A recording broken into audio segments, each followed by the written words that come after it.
जय श्री कृष्ण मित्रों, आपके मन में भी कभी ये विचार आता होगा, अगर माया भ्रम है तो ईश्वर ने इसे क्यों रचा? क्योंकि माया ही वह माध्यम है जिसके द्वारा आत्मा को कर्म करने का अवसर मिलता है। माया ही जीव भ्रम संसार के संबंध को स्थूल रूप में प्रकट करती है, संसार की लीला संभव होती है। आइए समझते हैं माया की मूल परिभाषा। माया जो वस्तुतः नहीं है फिर भी प्रतीत होता है। माया वह शक्ति है जो सत्य को ढककर असत्य को सत्य के रूप में प्रस्तुत करती है।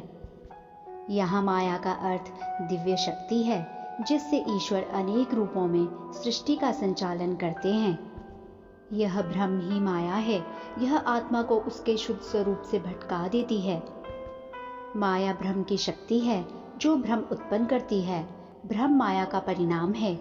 माया कोई वस्तु नहीं बल्कि एक शक्ति है। यह भ्रम की लीला है जो आत्मा को संसार में फंसाकर उसके अपने स्वरूप से विमुख करती है।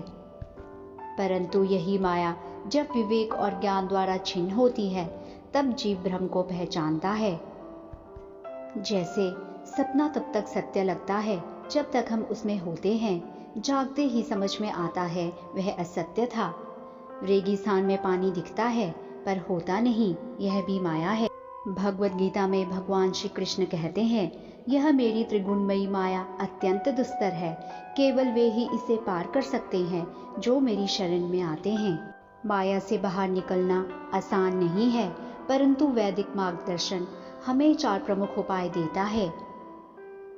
नित्य और अनित्य का विवेक अर्थात स्थायी और अस्थायी की पहचान करना। दूसरा, विषयों में आकर्षण का अभाव रखना। तीसरा, वेदांत के श्रवण द्वारा ज्ञान प्राप्त करना। और चौथा, ईश्वर की शरण में जाना। जय श्री कृष्ण भक्तों।